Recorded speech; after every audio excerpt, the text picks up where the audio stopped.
All right, we are live. Hi everyone, welcome to another episode of the Google Autocomplete Showdown.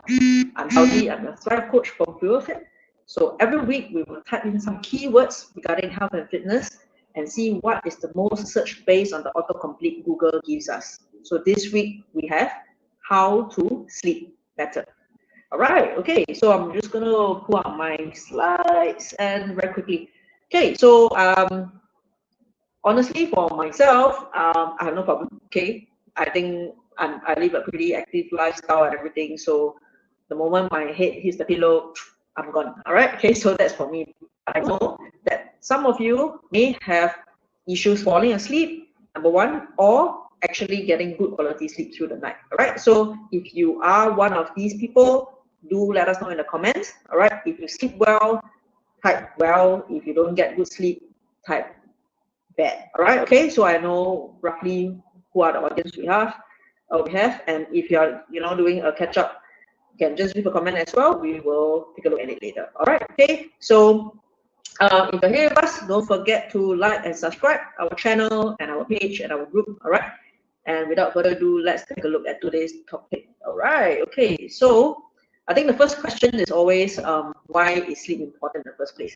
Okay. So I think most of you already know, okay, when we sleep, or rather good sleep is actually essential to your health and overall quality of life. Okay, I'm sure on days when you don't sleep well, you will feel very irritated. All right, so for me, if I don't get good sleep, I'm super irritated, all right, throughout the day, and then I can't think as well. Okay, so it really affects my brain function. All right, so my learning gets affected, my memory gets affected, my mood gets affected as well. All right, okay, but it actually does also affect your bodily function. So your cardiovascular and metabolic function does get affected. Okay, and when we sleep, actually that's when our cell repairs itself. So if you don't sleep well or sleep enough, your body and your cells doesn't get a chance to regenerate. All right, okay. And I think one of the things that may be neglected by some people is that sleeping well, all right, having good quality sleep is also a very important element of helping you with your fitness goals. Why? All right, okay. When it comes to fitness goals, we are actually establishing new habits. So when it's new habits, people often rely on this thing called willpower, right? The thing is, when you don't sleep well, it is very easy to make decisions that you may not like later on. So for example, you know that you don't want to eat certain foods because it's not supportive of your goal, okay, but because you're tired, you just can't be bothered, you don't want to think about it, you just throw out the plan out the window because you're tired, you're frustrated, you're just not functioning well cognitively, and you make certain decisions that you may not be happy with later on, and then it becomes like a decision cycle. All right, so good sleep is absolutely important because it is related to not just your brain, but your physical health as well. All right, okay?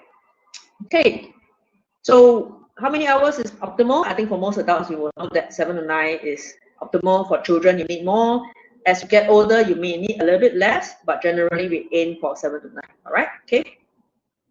Okay, so what I'm going to share with you are some of the methods I personally use, right, to sleep well. Like I mentioned, generally when my head hits the pillow, I'll fall asleep immediately. So I fall asleep fast, but that doesn't mean that I get good quality all the time. All right, okay. So there are times I fall asleep very quickly, but I don't sleep well, and then when I wake up, I still feel tired. Okay, so these are some of the methods I'd like to share with you. So the first one is actually the 4-7-8 breathing method. Okay, so this method, interestingly, is it's not just for sleeping. All right, you can actually use it any time of the day because it essentially helps you to calm down, you have to relax you.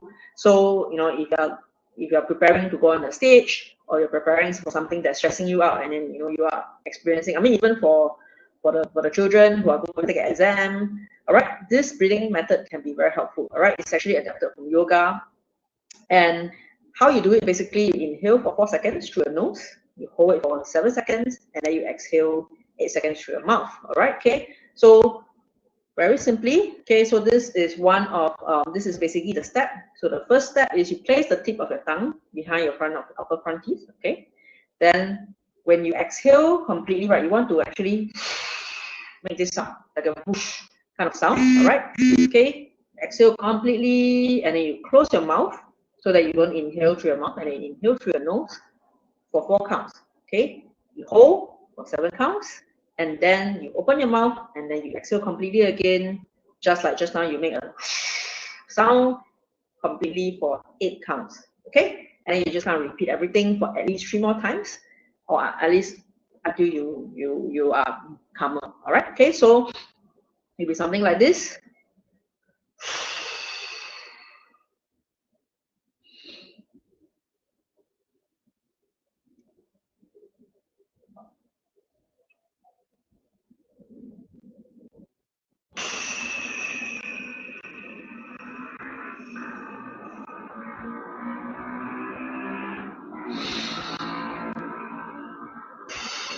Okay, you get the idea. All right. Okay, so try it on your own. I'm not going to spend the time reading with you guys, but this is very, very effective. I use it all the time as well, especially when I need to calm myself up, not just during bedtime. All right. Okay, it is the first method. Second method is practicing meditation, mindfulness. So this is a little bit similar to just now in terms of the breathing method, but for me, right, I actually do actual meditation on the bed just before I sleep. Okay, it's called a body scan. Okay, so what that helps me to do is to really focus on the present, so I don't think about all of the things that is troubling me throughout the day. I just focus on my body. I do a quick body scan, and then it actually naturally helps me fall asleep. All right, so that is very, very effective for me, and I hope you try this too, because to be honest, I think one of the reasons why many people don't sleep well is because we carry our troubles with us. All right, we carry our troubles, all these things that we're stressed about. We don't put it down. We actually bring it along with us on the bed, and that's why our sleep is affected. All right. Okay, so you can try this. This mindfulness practice is really basically called a body scan, where you lie down a bed and you really just close your eyes and focus on each part of the body, part by part. Okay, and before you know it, you'll be asleep. All right. Okay.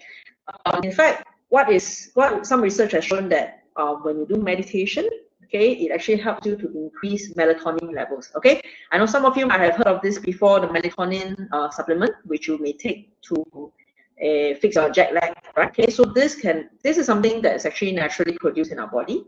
So meditation helps with melatonin levels. All right. Okay. Okay. Okay. The third one is, may not be very obvious, but literally what you eat will affect your sleep. Okay, so there's a lot of studies to back this up. In fact, I listed 5. There's more than that. Okay, basically, if you want to sleep well, okay, you don't really want to have a high carb, low fat diet before bedtime. All right. Okay, so a lot of people think that if you take carbohydrates before bed, you can fall asleep faster, which is true. Okay, if you have, for me, especially when I have a high carb meal, I will feel very drowsy and I want to fall asleep, right? So even though I can fall asleep fast, however, the quality is not as good. All right. Okay. So high carb diet before bed helps you fall asleep fast, but not so good for quality. Conversely, if you have a low carb meal before bedtime, you actually can be more rested. All right. Okay. So as quite a few studies are talking about this, and this has been shown that if you really, really want to have a good night's sleep, focus on having a low carb, high fat meal before bedtime. And then if you really want to have a high carb meal for your dinner, then make sure it's at least 4 hours before bedtime. All right. Okay. So this is what you can do. Okay. And then, of course, exercise. If you're constantly moving around in the day, it will help you with your sleep for sure. All right. Why? Because we have increased serotonin, and then we have decreased cortisol. All right, so we are generally happier and our stress level goes down, and that will definitely help us with our bedtime. Okay, so the only thing is, some studies actually shown that it's better for you to do your exercise in the daytime. All right, in the morning, tend to be more helpful in terms of the quality of the sleep. But I understand that some people actually feel okay even if you're exercising at night. I mean, some of our students, some of my clients, they exercise at night and doesn't seem to be affecting them. So I guess it really depends, because essentially not everybody like to wake up in the morning to do exercise, right? If you're not a morning person, there's no point forcing yourself. So it does still it depends on your body clock. All right, however, of course, you don't want to exercise just before break time. All right, so you want to end your exercise, especially if it's pretty rigorous, at least 2-3 hours, up to 4 hours, so that your body has a chance to settle down, wind down before bedtime. All right, okay. And then we have aromatherapy. Okay, so the sense of smell can be useful. So you can use essential oils, your diffuser, scented candles, and then these are some of the scents that may help, like lavender, your rose, peppermint, lemon, or orange. All these are very relaxing scents. All right, okay. And then the last one, which is my number one favorite, which is what I practice every day, okay, is to actually write before bed. Okay, so there's two kinds of writing. The first one we talk about is journaling. Okay, so you spend about 15 minutes each time to just write down about your days as like a quick reflection. And what I would suggest is write down what has happened that makes you grateful for. All right, so you use it as a gratitude practice as well. All right, so again, this makes you feel good. When you feel good, you sleep better. Okay, but for me, I prefer the other writing, which is what I like to do is what I call brain dump. Okay, because I want to go to bed without having all my workday thoughts and whatnots, right? So what I like to do is to write down everything that I need to handle. All right. And so instead of bringing it to the bed and then thinking about it through the night, right, I write it down, I pen it down, so that I can just kind of lay out the way. All right, so that really helps me. It only takes 5 minutes. I will just write down my to-do list for tomorrow, and I'll put it aside, and then I'll go to bed. All right, so there's also a study that supports this. They did it with the younger adults. All right, I think university students, but it also works perfectly for us working people. All right, okay, so do give it a try. So basically, we've gone through using breathing methods, we went through meditation, we went through exercising throughout the day, watching what you eat, using aromatherapy, and also writing before sleeping. All right, okay? So which of this method is your favorite? Do let me know in the comments. All right, okay? So before I end today's pretty short session, I just want to share with you whatever I mentioned to you just now, right? They are actually a very big topic on its own. Okay, so what is happening is myself and Bernie, we've been invited to this event, all right, which, well, I get to be on the stage with Mr. Vincent Ng. He's actually a world wushu champion. He used to be an actor as well. I think he's kind of semi-retired from acting, but he himself is a very elite athlete, and then he's going to share about how he maintained his fitness. Okay, in fact, he has this book called 10. He really shares with you in his book how to be like him in 10 weeks, basically. All right, okay, so this book is going to be available for giveaway during the event itself. But more importantly, what I mentioned just now, whether it's meditation, breathing exercises, whether it's practicing mindfulness, all this, right, is actually going to be covered in this event as well, because we have experts.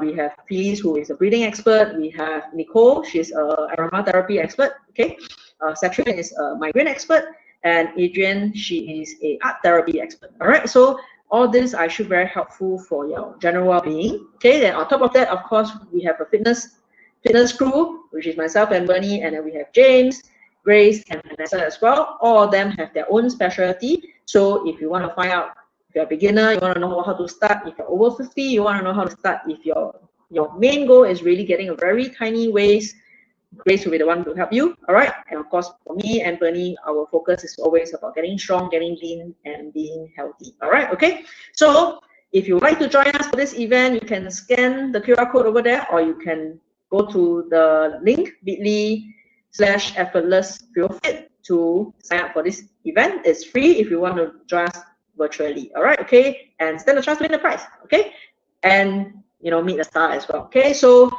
do show us a support. Okay, by joining us for the event. Okay, so that's all for my slides. All right, okay, so today is a pretty short one. So if you like any of the ideas, do share it with us. Okay, if you have more ideas, do share it with us as well. Okay, so again, don't forget to like and subscribe our channel and our page. And then if this was helpful for you, or if you have friends who are suffering from, not so good sleep quality, do share it with them. All right, okay, do share it with them. And then if you don't already know, we have a Facebook group where we run periodic challenges, and we share a lot of fitness tips and hacks with you as well. So you can join us at bit.ly/Facebook FB Strong Fan. All right, okay, so With FuelFit, we believe there's health at every size. So no matter where you are, which point you're starting, what shape you are in, whatever, you can get healthy. All right, okay. So thank you again for joining me today, and I will see you next week. Bye-bye.